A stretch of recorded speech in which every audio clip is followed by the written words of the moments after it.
Good evening, ladies and gentlemen, and welcome. This is Across the Cavs. Zach Weiss with you as always. We promised you a post-game pod. Here we are. We got Morris Bankston, the host of the Narratives Per Possession pod. He's been repping the Bulls for a long time. So obviously for the Cavs side, Morris, it's not great. They come in, they lose by 18 points. Congrats to you and your Bulls, though. They've been 4-14. I saw the graphic talking about all the recent losses, and then they come in and win by double digits against the team with a winning record who they lost to when it looked like they had a win the last time they met. Yeah. Before we got started, I said, I just never know what to expect day to day from the Bulls, but I think it was a very necessary win. The Bulls just needed this. These losing streaks have been piling up. To go from the very beginnings of this season for the Bulls where, they have this 5-0 start and then it just goes off the rails in so many different ways. You just don't, again, I'm just thinking through of the losses of the likes of, for the Bulls losing to the New Orleans Pelicans, the Pacers twice, the Washington Wizards. You really didn't have much of a reason to expect the Bulls to put together the effort that they did tonight, but it was commendable. And from a Bulls perspective, a win's a win at this point. Yeah, 127 points. Kobe had 25. Giddey had a 23-point triple-double. Icing on the cake was he blocked Thomas Bryant on a dunk try with 30 seconds left and the game already in hand. We saw Isaac Okoro hit a move that I've never seen before in the first quarter on Donovan Mitchell, which kind of sums up the Cavs. Are you just seeing things you're not used to? Vooch had an 18 in the second half. Trey Jones had a double-double off the bench, which only really happens in 2K for backup point guards. And plus minus for Cleveland starters, they're all negative. Garland minus 18, completely tailed off after a strong first quarter. Dean Wade was unplayable in the second half. Truthfully, my gripe, Tyson didn't get enough looks or touches at all tonight. He was the only guy that was consistent. Mitchell had his moments, but defensively, there were times after his buckets, no one was getting back. Lonzo, again, shoots 1 for 5. DeAndre Hunter hit a few shots, but the turnovers killed them with 20. My take on the Cavs right now, it doesn't matter who's out because 2 years ago, they went, 21-1. Remember in that stretch where they didn't have some combination of Garland, Mitchell, Mobley, Allen? They all missed games, and they won. It's a different team. It's a different coach, but you look at last year's team that lost 18 games, Morris, and now they're 15-13. What are your thoughts on what you saw from this Cavs team tonight? Yeah, initially, what was sticking out to me at the very beginning of the game, the Cavs were just pretty much, they had free reign to get whatever they wanted in the paint. And a lot of that, I attribute to, despite the outcome of this game, I didn't think that there was a lot of great defensive possessions by the Bulls tonight. What I found that really kind of turned against the Cavs is the Bulls were able to get into really their sort of preferred approach of gameplay, given the roster they have, where the first quarter, there just was no defensive resistance from the Bulls at all. But then in the second quarter, they were able to finally start finding some legs with their transition game, and they were able to ramp that up a bit. And it was subtle and nuanced, but I thought the outcome of that, especially when you looked at how the Cavs came out the second half, I thought the Cavs were very gassed actually to start that third quarter. I would attribute that to the Bulls just being able to starting to get out and run, mid to the end of the first half. And that's the thing that stuck out to me. And then from there, it just the Cavs just never had a solid 1-2 punch to throw back. Mitchell tried to put the game on his back for a bit in that third quarter, but again, it's just they were gassed. And this is a question I actually want to pose to you, because this is a thought that I had as the Bulls were starting to get themselves going in the transition game, start running. I'm outside looking in. I'm just questioning, what is the Cavs second unit at this point? Because it seemed like it was just different flavors of Donovan Mitchell had to run with whoever's coming off the bench. And that was a real big, strong advantage story for the game is the Bulls bench advantage. They finished the game with a 38-27 bench points advantage. I mean, that's factoring garbage time at this point.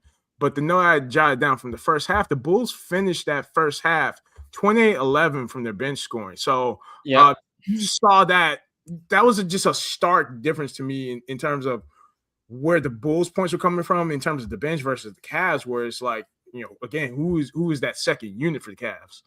Yeah, I think really, and I've taken a bunch of notes throughout, really, when the Cavs had it down to 1, they looked like they're going to have the last shot of the half. They turn it over in the backcourt. Josh Giddey hits the 3.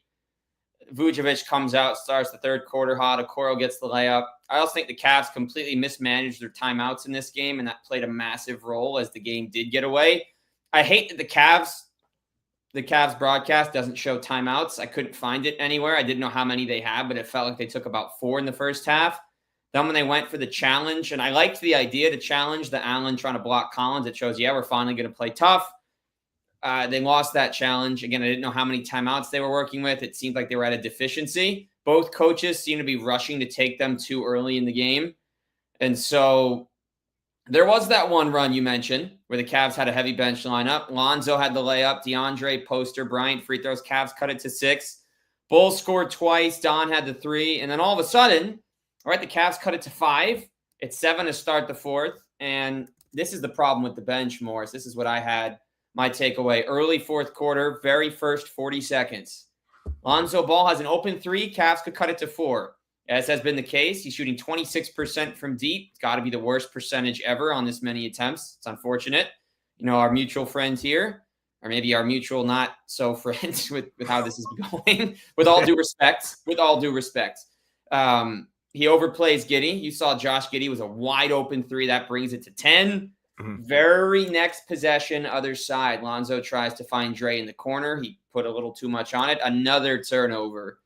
Now, my notes stopped with about 6.5 minutes left in this game as far as things I wanted to mention, because the last thing I wrote down, Vooch hits the 3, pushes the Bulls lead to 12. Garland takes, I don't know what that was, that layup try. He had Tyson wide open. He took it in, tried to do a crazy reverse, like he was dude perfect, but it was dude imperfect. Like you can't do that. You can't put that up. I give credit to the Bulls defense. My answer to your question is I honestly don't even know right now. It's great that Dre put in a little offense off the bench, but Craig Porter was a little passive tonight. He does a lot in the energy game, but he was not looking to score, and I hated that. Lonzo is not going to score. Dean Wade is not going to score. Thomas Bryant is not a scorer, and they didn't even play Tomlin until it was too late. So my answer to that is good luck to the bench with this personnel being healthy. And on the other side, the entire Bulls bench was the trade with the Spurs at last year's deadline, because Herter, Trey, Collins, and the Kings, the Kings and the Spurs. Herter, Jones, Collins. Shout out to Aaron Fox for getting Chicago a bench. I've continued to be impressed by them. Zach Collins plays hard. Zach Collins is kind of like a mini Mo Wagner. And I love Trey Jones and what he brings. You'll see if Chicago hangs on to him. And Kevin Herter just makes shots. So your bench was solid. And I saw P. Will hit that top of the key jumper. I'm like, oh, it's that kind of night? Yeah, that long two. Yeah. And, when you get that from Patrick Williams, I think from my perspective, this might be the lowest Patrick Williams standing is with the Bulls fans at this point. I've just, he's always been a polarizing figure, but it feels near unanimous, like the disdain that Bulls fans have for Patrick Williams. So anytime he can just do something like that to give himself a little bit of get out of jail free with Bulls fans, it's appreciated. So that was a nice long two he had. Trey Jones, I've actually been pretty high on Trey Jones this season. The thing that stands out to me about Trey Jones, I've said this in multiple conversations, and certainly tweeted about him a lot. I find that he's he's just an impressive defender in spite of the limitations he has as an NBA player. He's only 6'1". If you look at his advanced metrics, he's actually not that impactful probably defensively, but at the same time, he has this incredible sense of how to find his way into defensive plays, and he is a stop magnet. He just gets stops. So I've enjoyed that a lot about Trey Jones this season. And I want to talk to you about Josh Giddey because I feel like over the last couple of years, his knock has been shooting. He had 23 points, with 15 of them coming from deep. Obviously, put up another triple-double. Was this shooting to be expected, or are Bulls fans just as surprised right now? Yeah, Giddey's shooting. It's somewhere between a roller coaster and a mixed bag because it is improved this season, but he's not above having like a complete stinker of a shooting performance. Tonight the shooting was absolutely in his favor. Yeah, he goes 8 for 18 from the field. And really within that it's the 5-11 from 3. Giddey is putting a lot of effort and a lot of work to improve his jump shooting. And I would venture to guess, I mean, he understood based on how his season went last year, where it's really like two complete, like polar opposite seasons. The first half of the 24-25 season, there were games where he was borderline unplayable, either because of his shooting or because of his defense. He starts to gain his steam and put together better games after, effectively after the Bulls, do their Zach LaVine salary dump trade last season. And he's, to his credit, he's carried over a lot of that, shooting improvement. Some would say, courtesy of now former Bulls shooting coach Peter Patton, who coincidentally is now on the staff of the NBA Cup champion New York Knicks. There's some of those things that kind of go into Giddey's shooting performance where, he's just putting in a lot of work. Also, to his credit, that maybe it isn't as obvious in this particular game, but something that Bulls fans are starting to expect more of is Giddey just has a much more confident poise about himself as a downhill attack threat. And he's more willing to go to the rim and seek what I would call like controlled contact. Last season, like, he would just, run and be a lot of these flailing. Either it was, the first thing was like, when he came to the Bulls, he was trying to like get these floaters up that just were like flimsy and ineffective. Second half of the season, last season, he starts at least trying to make the effort to get to the rim, but it was just like, you could see he just didn't have control of his body, quite frankly. And so sometimes he'd get a whistle for that, but a lot of times it was just like him running into a brick wall and turning the ball over. But this season, there's much more craft that I'm seeing in how he drives. And Birdie in my ear, I've heard, is like he worked out in the offseason with Phil Handy. So that certainly helps. Yeah. So I want to kind of transition this a little bit. So obviously, Bulls 127, Cavs 111. You look around, 3 Bulls starters over 20. Chicago improving to 11 and 15. The Cavs dropped to 15 and 13. I want to talk about kind of where both teams are at given games like this. Chicago can still turn it on. Cleveland clearly in free fall. Are there any Bulls players that you'd like to see moved or you think may get moved that maybe shine tonight? Some guys that are playing for their kind of next contract. Obviously, Herter's on an expiring. I know Kobe's on an expiring. There's been talks about Vooch for God knows how long. Are there any guys here that you'd be looking that might get moved, maybe that shine tonight, that didn't play tonight? Because I know Chicago also you don't have your lottery pick, Noah Essengay, until next year either. So are there any guys you think could get moved here? Obviously, on the Cavs side, I'm sure there's all these apron talks trying to get under based on the records. So who knows what happens there? Yeah. Just my gut feel, it seems like the wheels or the motions might be turning to the most serious potential Kobe White transaction or move that we've seen in his time. And it's been an interesting sort of story arc for him because when he was starting to go into his the final season of his rookie deal with the Bulls, it kind of just was assumed that he was going to become like a trade piece or a trade chip. But he really started turning around his performance, and this was the end of the 22-23 season. Yep. 23-24, he goes into that season where he nearly wins MIP. And then last season it was kind of up and down with sort of the incorporation of Josh Giddey in the backcourt. That would be, I would say, So the thing also is like the Bulls front office. I always talk about like there are things the Bulls front office should do, and here's what I think they will do. What they really will do, just based on the behavior and the actions more than anything. Who should try? Yeah, so I would say the players who should be moved. Frankly, if it's me, like I would be looking for opportunities to move both Kobe White and Ayo Dosunmu because they're going to go unrestricted free agency. The Bulls really don't have the ability to leverage them because of how team friendly their current contracts are. So they should be looking at that. And I mean, to be honest, I'd say look at them because of the at least the potential of something useful coming back. Yeah. I personally would really like to see Nikola Vucevic moved off of this roster.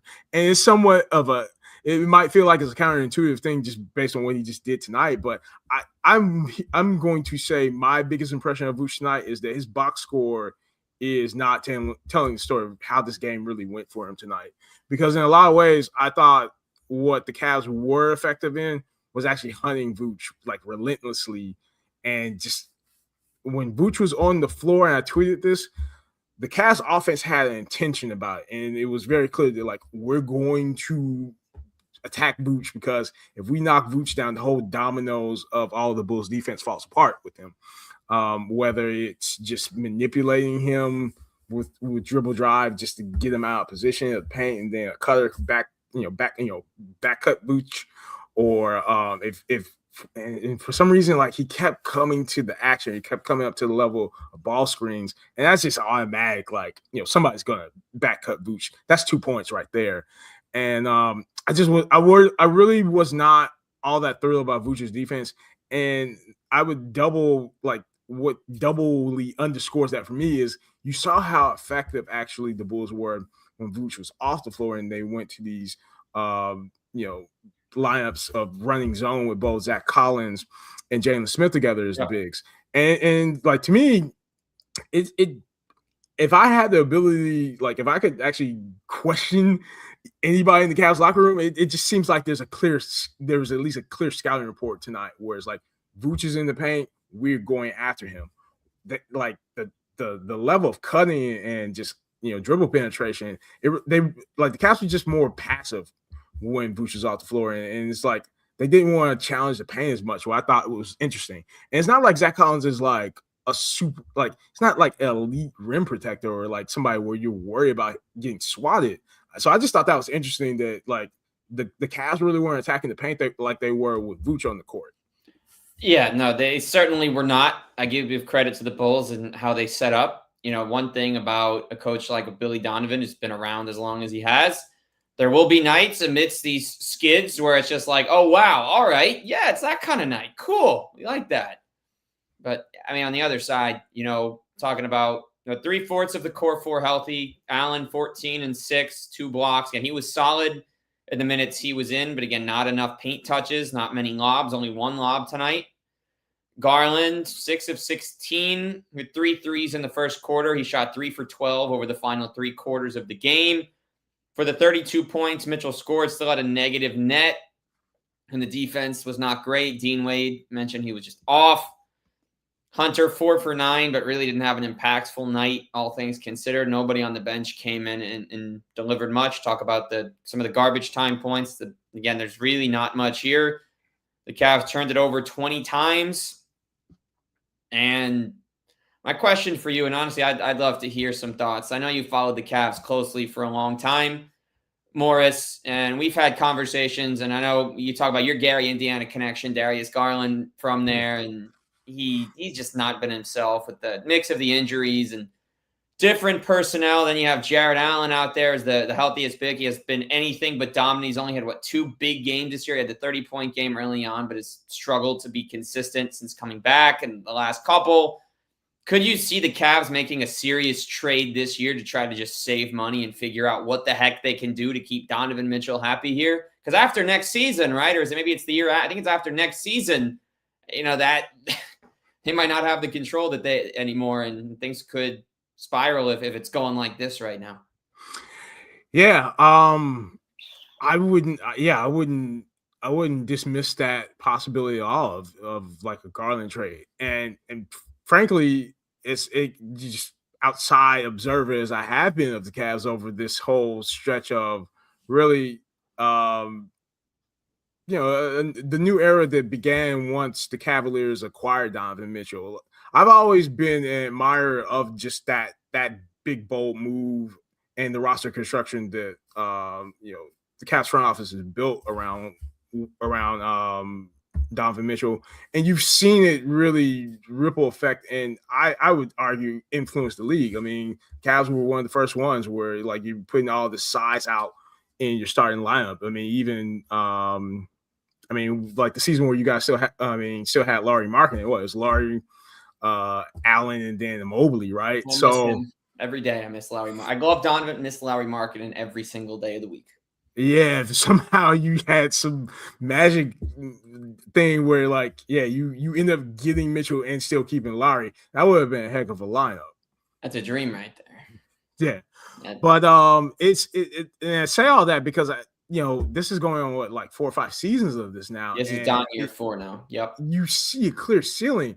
My concern with the Cavaliers is if they don't do a move this season, if this isn't turning around, I feel like the Cavs are getting into that territory of let's think back to the span of the Sixers from 2019 to 2021, where it's just you're constantly hitting that second round exit ceiling, and it never improves. I mean, and most people would still argue the Sixers haven't really they never recovered from that. I mean, the Sixers Kawhi's bounce ended them pretty much. Yeah, pretty much. That Kawhi bounce ended it, and then the absurdity of Atlanta. I mean, the future of it's the Sixers are playing for the future at this point. I have no expectation that they're going to do anything useful while they still have Embiid. These current Sixers? Yeah. That's wild. They're the biggest wild card this specific season to me, just because of what they can do. Because everyone has had flashes while other guys have been out, but they haven't had any stretch where everybody's on the court. Because Oubre's missed a month. Embiid has missed a bunch of different games. Now, while Maxi's out, Embiid is suddenly good again, really good again.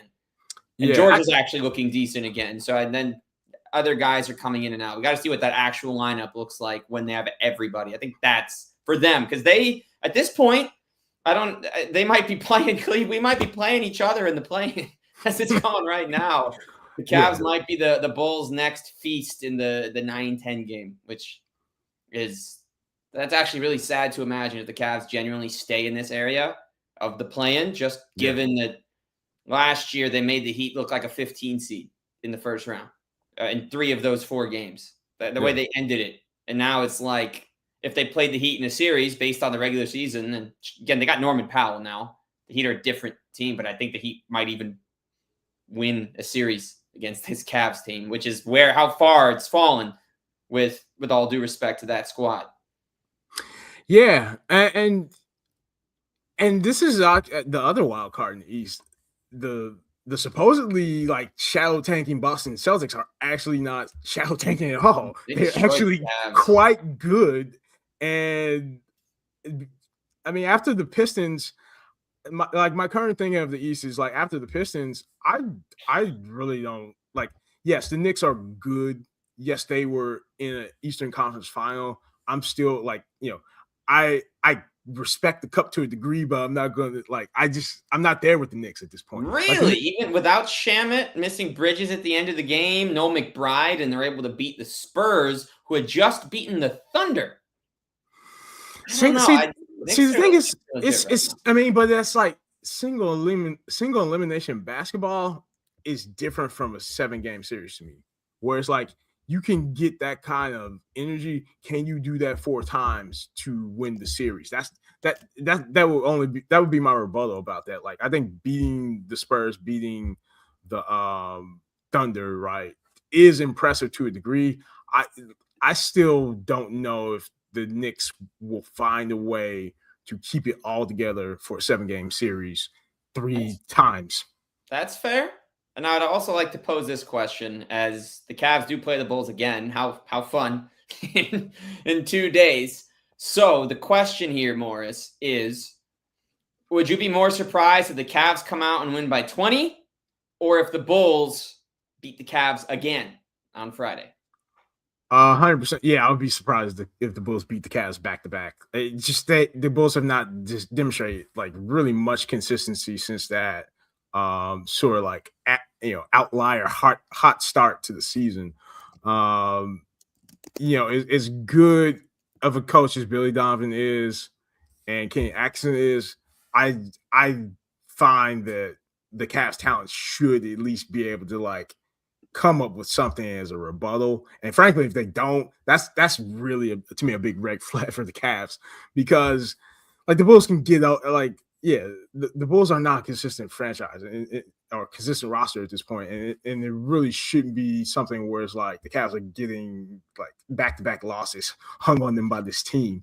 And I think there's some clear things where it's like they look at the game film, they come back and give it another go.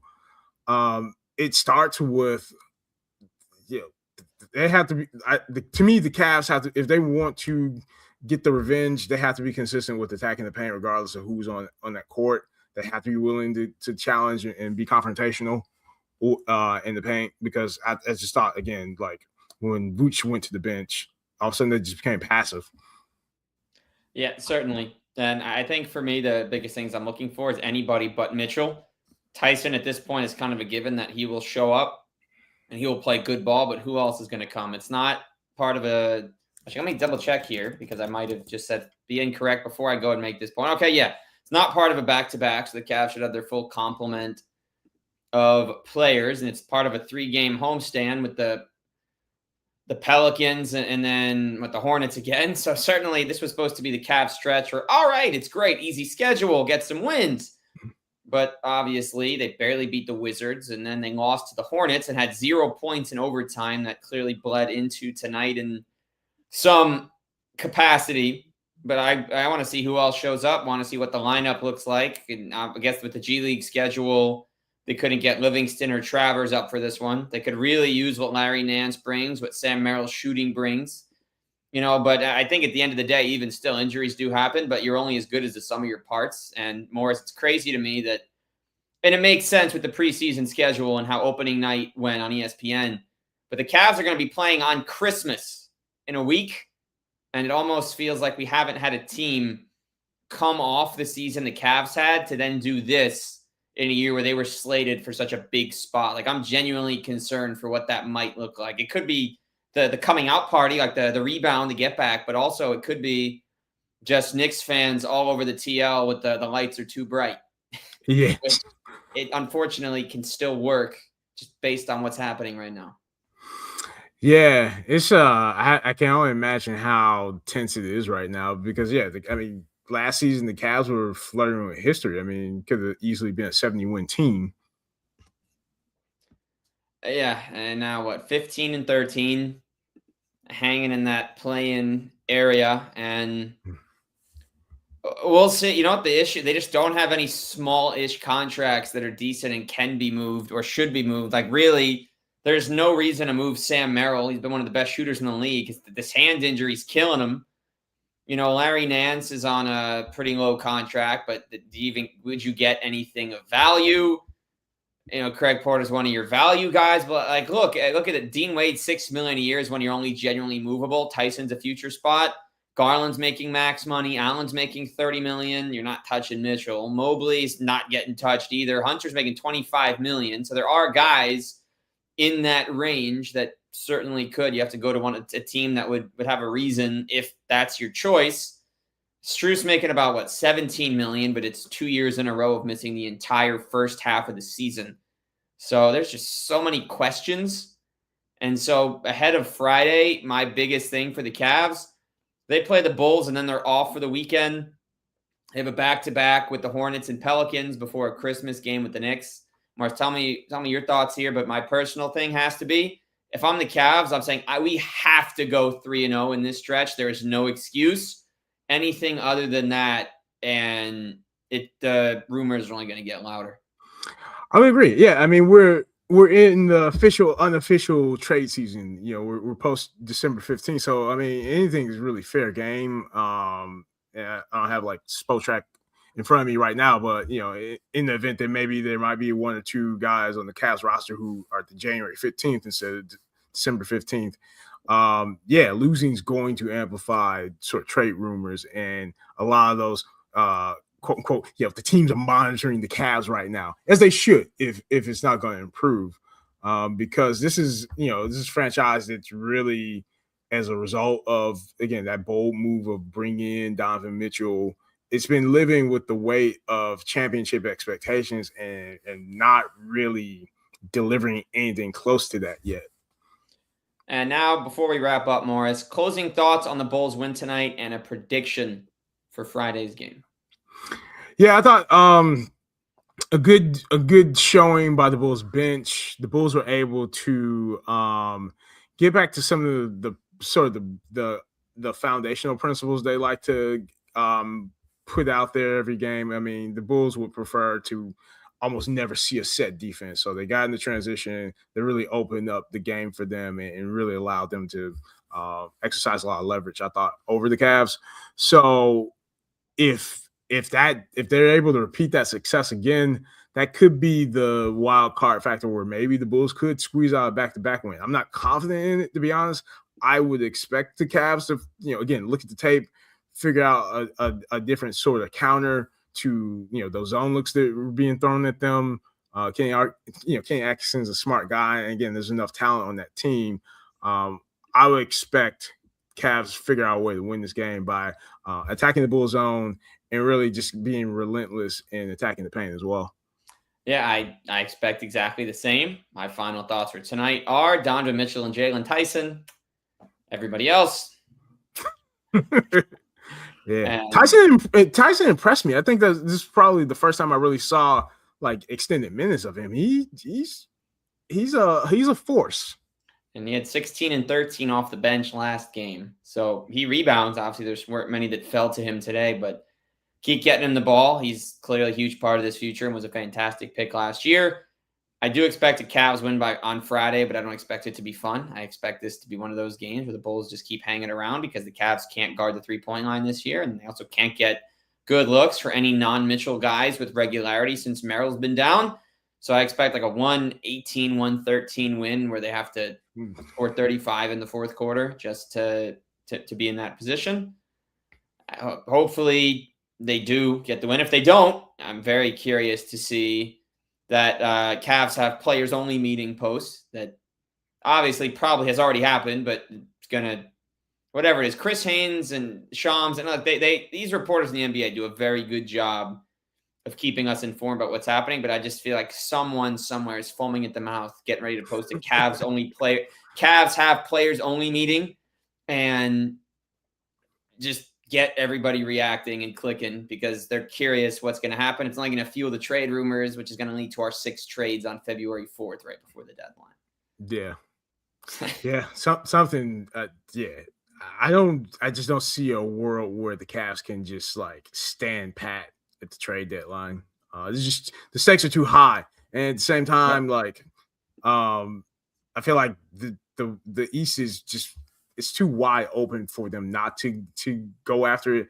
I mean, it may very well be that the Pistons are already sort of like tying this all together, and I just need both for them to make a run to the finals. But at the same time, like somebody's got to be that challenger in the conference finals. And so exactly. You should at least be making a push for that. 100% agree. Although top of the East certainly will be up for grabs. The Pistons are great. They're going to get to the regular season, but they're going to be one of those teams just like the Cavs last year from the year before. They were second round exit. They ran into a much better team that just had more experience. So I think we'll have to figure out who gets into that 4 through 8 in the East to determine. And the Pistons could still fall if they could have a skid. They'll probably end up with the first round hosting regardless. I think the East will be determined by who plays who, not the individual team itself, but who they play. Because obviously there's just a lot of questions. But obviously my final thought here, Morris, Cavs need help. The Bulls are still in the same exact spot. They just have one more win on their belt now. They flipped their belt to a W. Now I would like to ask you if you would please plug where everybody can find all of your Bulls and NBA works that beyond this conversation can Absolutely. get more Bankston. Yeah. You can get all of my basketball thoughts takes, analysis, and a wonderful podcast I host at Narratives Per Possession. We're on X at Narrative Per 75. Please also subscribe to the Narratives Per Possession YouTube channel. I actually just did a new podcast episode yesterday where we talked about the Phoenix Suns, and we had PHNX writer and podcaster Stephen Prigion Garner, who's on the Suns beat, had great talking. I mean, that's an amazing story, honestly, what the Suns are doing right now. I mean, like that team going from what everybody just assumed was a dead carcass of a franchise because of the Kevin Durant trade that now, they're above 500 and playing surprisingly strong basketball in the Western Conference. So a lot of great stuff out there. Also, you can follow me on my personal X account as well, which is Bankston. All right, Morris Bankston, thanks for being with us today. Zach Weiss with you as always. This is Across the Cavs, Network 216, and we'll see you again real soon. Good. All right.